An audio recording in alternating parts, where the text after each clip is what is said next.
What's going on, everyone? My name is Icy, I'm a voice actor for Chatter Games, and welcome back to another devlog on the official Chatter Games YouTube channel. Before we start, we'd just like to say a massive thank you to everyone who's shown support to the project so far.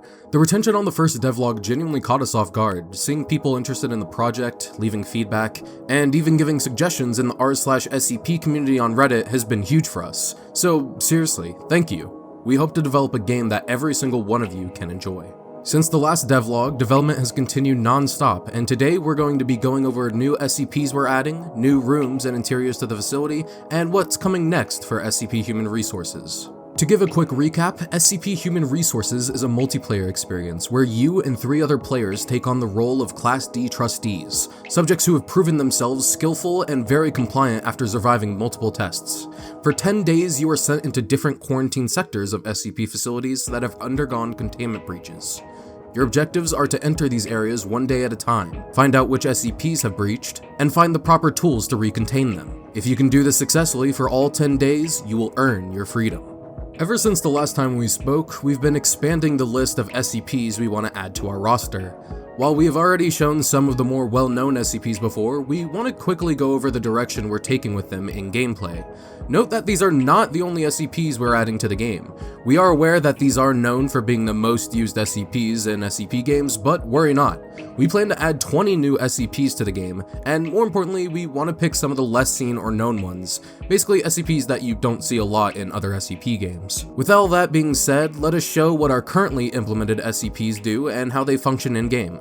Please note that all the models you see here will be changed, as these are the placeholder models. SCP-173, the sculpture, is a statue that cannot move within a direct line of sight, and attacks its victims by snapping their necks. In our game, it works just the same. 173 cannot move when players are viewing it. In the first implementation of 173, we added a blink system that made all players blink every 7 seconds. However, this was not synced between players, which means players could blink at different intervals. We have since changed this to make it to where when any player is in a close proximity of SCP-173, those select players will begin blinking. You can manually blink by pressing B, so hypothetically, if you have all eyes on SCP-173, you can announce when you're going to blink so that the other person keeps watch while you're blinking. As long as the players who are viewing SCP-173 don't look away or blink at the same time, 173 cannot move. However, if he does get the chance to move, he moves at incredibly high speeds and instantly kills the player he wants to go for by snapping their necks, which will be visible in-game. SCP-106, the Old Man, is a humanoid entity that is highly dangerous and can pass through solid matter and create corrosive pocket dimensions. In-game, he works simple at first. He roams around looking for players, and upon finding a player, SCP-106 will chase them down to catch them.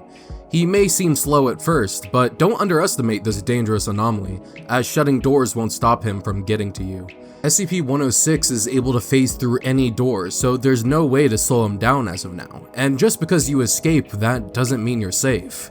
During a chase sequence, if the player being chased loses 106, he begins to become enraged. The more times a player loses him, the more enraged he gets, and the more his stalk ability chance grows. Once he is fully enraged and he loses the player he's chasing, he will begin to sink into the floor slowly. It may look like he's retreated, but he'll end up emerging from the ground right in front of or behind the player they were chasing to quickly catch up with them. Upon 106 grabbing a player, that player will be submerged into the ground and will appear in his pocket dimension. Inside, the player will be greeted with 8 different corridors. So far in the game, 1 out of 8 corridors will randomly be selected to pop you back out into the facility, while the rest will kill you. However, we find this mechanic to be a bit too random. So instead, the idea we want to implement is only 2 exits will instantly kill you, 1 exit will let you escape instantly, while 5 others will take you deeper into his dimension, where you'll have to complete small objectives or trials to escape. Let us know what you think of this idea, as we want it to be fair, fun, and above all else, horrifying. SCP-049, the Plague Doctor, is a medieval plague doctor who will roam around slowly looking for patients sick with the pestilence. This is a sickness that only he can sense. Upon finding a player, he will slowly begin chasing the player, and upon reaching the player, he will kill them instantly by direct contact. This doesn't sound too hard to get away from at first, however, depending how far you are into the game will depend how many SCP-049-2 variants spawn with him. SCP-049-2 variants are reanimated corpses of his victims, which are basically zombies. After killing his victim, he will quickly reanimate them to follow him around and use these zombies as his own personal army. We've also made it to where players can also add on to his army, so not only does dying to him make you lose a teammate, but it gives him a new threat to use against you. SCP-096, the Shy Guy, is a very tall, lanky figure who spends most of its time roaming aimlessly, sobbing and crying, and sometimes can be found sat down crying by its lonesome. While the creature itself in-game is docile, if any player views its face, it'll begin to enter an enraged state, screaming in rage to itself. Once done, it will begin relentlessly chasing down all players who have viewed its face, and will stop at nothing to reach those players. Upon reaching those players, it will tackle into its target and tear them into shreds, killing the player instantly. SCP-096 in this state is a force of nature. It's impossible to escape from, and even shutting doors won't help as it just tears through them like tissue paper. After it kills all players who have viewed its face, it'll begin to start calming down, before re-entering its docile phase and begin crying to itself yet again. SCP-939, with many voices, are endothermic pack-based predators who use sound to traverse around the place. They will move around the place slowly. Players will have to listen closely for 939 to know if they're near. They will either know by hearing its breathing or hearing the voices of its victims, which includes the players. When in proximity of SCP-939, players must remain silent and still. If SCP-939 hears that player, they will begin hunting them relentlessly, and they are pretty hard to get away from. However, you can work around this by crouch walking. It is slow and very risky, as getting closer to the creature makes your footsteps when crouch walking louder. SCP-939 can use the voices of its previous prey to lure in new prey. In-game, it'll start by using foundation voices it has collected, basically pre-recorded audio. However, once a player dies to SCP-939, it will begin to play bits of what that player said in their voice chat before their death. Like we've mentioned before, while we do like these iconic SCPs, we feel they can be a bit overused, especially since some games only include these ones. Now, there's absolutely nothing wrong with using them, but we wanted to go a bit further. We're aiming to include a wide variety of SCPs, ones that we personally find interesting, unique, and above all else, scary. Some of these you may have never seen in games before, or might not have even heard of at all. We're aiming for at least 20 SCPs in the final game, along with even more that can actually help and benefit the player. Here are some of the SCPs we currently have planned and in development. Just a heads up, we don't have any gameplay footage to show yet, since we're not that far into development. So instead, we'll be going over the descriptions while showing images on screen. SCP-3199, Humans Refuted. A hairless chicken-human hybrid that reproduces via rapidly produced indestructible eggs. This creature will engage in aggressive physical pursuits using sharp talons and overwhelming numbers to swarm targets. SCP-082, Ferdinand the Cannibal. A massive, deceptively polite humanoid who believes himself to be a king, often engaging in friendly conversation before suddenly and violently eating his guests without warning. SCP-2427-3, Judgment. A massive biomechanical construct that judges anyone within its presence, immediately shredding and devouring those it perceives as having any form of impurity or wickedness in their minds. So, like, over half of you. SCP-4666, the Yule Man. A gaunt, elderly entity that stalks rural households during the winter, eventually breaking in to brutally slaughter the residents or kidnap children to be taken to its lair. This is an important time to mention that some levels that you and your friends will progress to will actually bring the Class D outside of the Foundation to try and attempt to help contain SCPs that the Foundation haven't contained yet. The Yule Man is one of those you would not see roaming in the facility levels. SCP-4975, Time's Up. A thin avian humanoid that produces a rhythmic clicking sound heard only by its intended victim. Once the clicking stops, the entity manifests to strike and consume the target instantly. SCP-457, the Burning Man. A sentient being made of living flame that seeks out fuel to grow in size and intelligence, burning everything it touches and shooting bursts of fire to trap its prey. SCP-058, Heart of Darkness. A bovine heart with crab-like legs and tentacles that moves with chaotic speed, using its sharp appendages to lash, pierce, and dismember everything in its path. SCP-035, the Possessive Mask, a white comedy mask that secretes corrosive bile and exerts a psychic lure, forcing nearby humans to wear it so it can take control of their bodies as they slowly decay. SCP-1048-A, Ear Bear, a teddy bear composed entirely of human ears that emits a high-pitched shriek, causing painful, suffocating ear-like growths to erupt all over the bodies of those within earshot. SCP-1048-C, Metal Bear, a teddy bear-shaped entity made of rusted scrap metal and knives that lunges at its victims to cause severe lacerations and physical trauma with its jagged, metallic body. These are just a few of the SCPs we want to add, and this list is still subject to change at any time, so if you'd like to contribute by suggesting SCPs to add to the game, feel free to do so in the comments section of this video, and we may pick out your suggestion and give you a shout out for helping with giving ideas for the game. Each SCP is being designed to not just be scary, but to force different types of player decisions. We want almost every SCP to have different approach methods than the other, so that it doesn't feel like you're going against the same thing over and over again. Another major change since the last devlog is the environment itself. Previously, we were using rooms inspired by SCP Containment Breach as placeholders so that we could test the random room generation. That is no longer the case. We are now fully transitioning into our own custom-built rooms. These new rooms are significantly larger in scale. The goal is to make the facility feel massive, like an actual underground facility rather than a series of tight corridors. These rooms are being modeled by the lead developer on SCP Human Resources, Dawson, or as some of you may know as Chatterhat. We would like to showcase these rooms to you today, and who else to showcase them than the man who made them. Hello everyone, my name is Dawson, also known online as Chatterhat or known as the creator of Chatter Games, and welcome to the Rooms section of the devlog.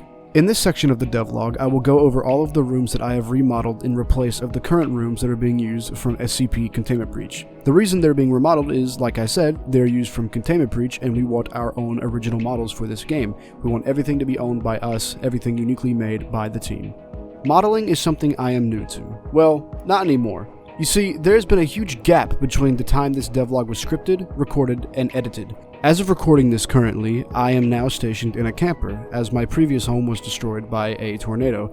Luckily, we have raised enough money to get a new home, so I will be back comfortably in a new home, ready to record soon. And over those times of me being isolated in the camper, I taught myself how to model. This skill has helped greatly within SCP Human Resources because before, I was modeling the rooms with no prior modeling experience, and I've went back and touched up on them to make them look a little bit better. And now with my new profound experience in modeling, I will be able to make these rooms the way I want to and the way I envisioned them from the beginning.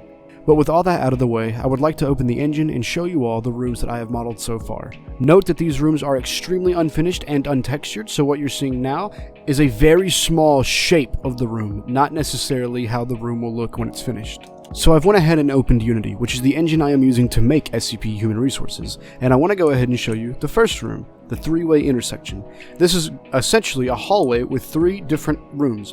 This is one of the rooms that will spawn. You can go from either straight across the hallway or to the right. So you have three different ways through this room. Obviously there will be props, textures, and other lights in the room because as of right now, it's all just, well, cheese colored. The next room I would like to show is the four-way intersection, which is essentially the three-way intersection, but with four, pathways instead of three. This room is a little bit different as there is a window into a side room here, which would essentially be a security checkpoint for when the facility is actually functioning. This is where guards could check scientists for, their IDs when they clock in.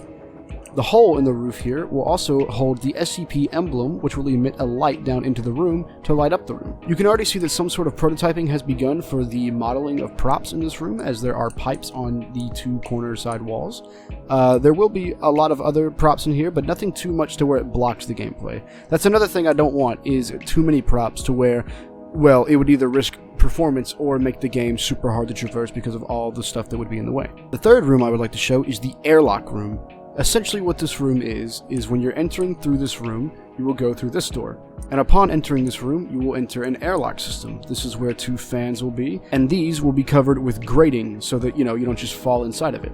On the other side of this door is where someone would stand and monitor who is coming in to choose to airlock them. There will be a button that players can press to lock SCPs inside if they need a quick way to escape, or if you want to be a troll, lock your friends inside, because we, love that kind of stuff. The 4th room, which is my personal favorite so far and that I cannot wait to actually start on, is the auditorium. This is a giant meeting place for the Foundation, where they all go to have meetings of what their daily thing they're going to do for the Foundation today will be. Like, oh, today we want to try to get this much research done on SCP-914, or we want to discuss ethic committees. Basically, a huge open room. It works essentially as a hallway, since there is one entrance. Well, technically 2 entrances. I was going to say 1 entrance and 1 exit, but you can enter through either way of these rooms, and it's actually cool because, it goes up from the stage and takes you a little bit higher than the rest of the facility. The 5th room is a very basic one. It is essentially a L-shaped curved hallway. This room is heavily inspired from SCP Unity because they also have this shape of hallway. Because I easily could have just made an L shape, which is just, a square and then a straight hallway and a straight hallway. But I liked the curve that SCP Unity did, so I decided to go ahead and recreate that myself because this always just seemed nicer to go around than just a straight hall and a straight hall. The 6th room I would like to show is the straight hallway, which there will be multiple straight hallways. This is just one variant. You walk through and you're at the end of the hallway. There's a little curved roof at the top, which I love, because all the, rooms so far have had very flat ceilings and all that. I wanted to add some variety to it, so we have a little curved ceiling. And over here is where people would go to a vending machine, a bench right here, maybe a potted plant, maybe on this side of the wall, some paintings. You can envision it basically by looking at it. The 7th room, which is one of my favorites so far, is the new Tesla Gate room. And I actually want to show you the difference of how good I've made it. If I go into the project right now and type in SCP Containment Breach Rooms and open up the folder, these were all of the previous rooms that I used for the game to test it, the nav mesh and basically the level building. And in here, we actually have the Tesla Gate room. This was the original Tesla Gate hallway. This was from Containment Breach. There's nothing wrong with it. It basically serves its purpose. What it is a straight hallway with a mechanism in the middle, which is an electric Tesla Gate. The second you walk up to it, it will turn on and get ready to activate. Once you step close enough to it, it will shoot an entire beam of electricity, basically to prevent prisoners or SCPs to get from zone to zone. It will administer a giant electric shock that will kill or pretty much stun any SCP that walks through it.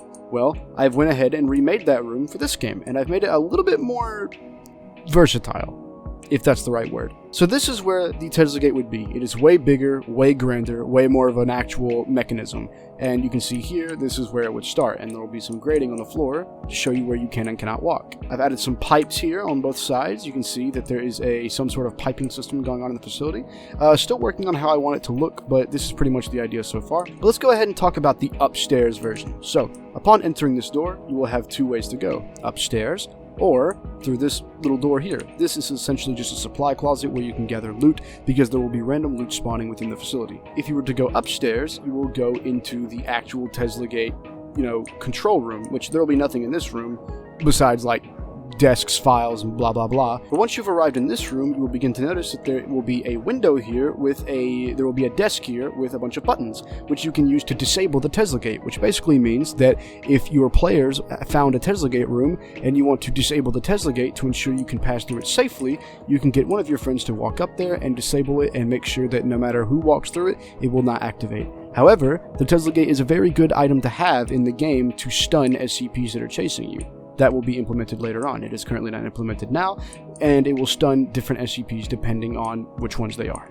And the final room I would like to showcase is the main prison cell block area.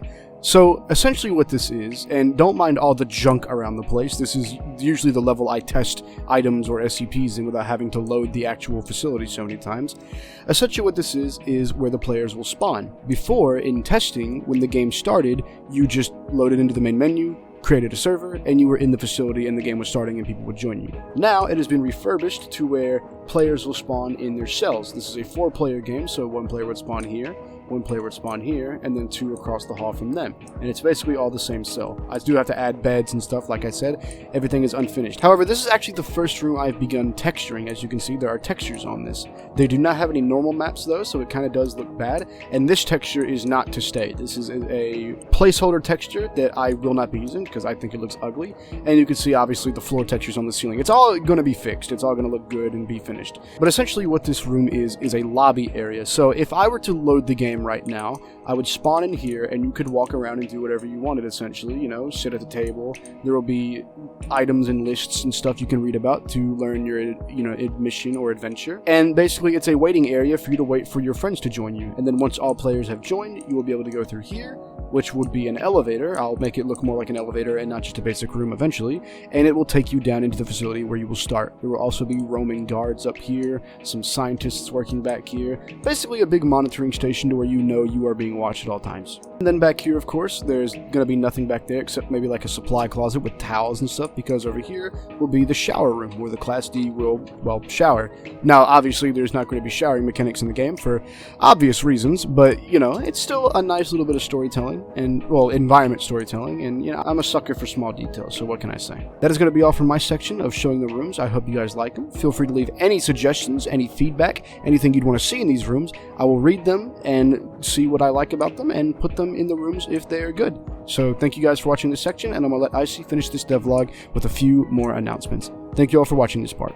With all that being said, that will conclude our second devlog on SCP Human Resources. Once again, thank you all so much for the support on the first devlog. Whether you watched, liked, commented, or shared it, it genuinely helps more than you might think.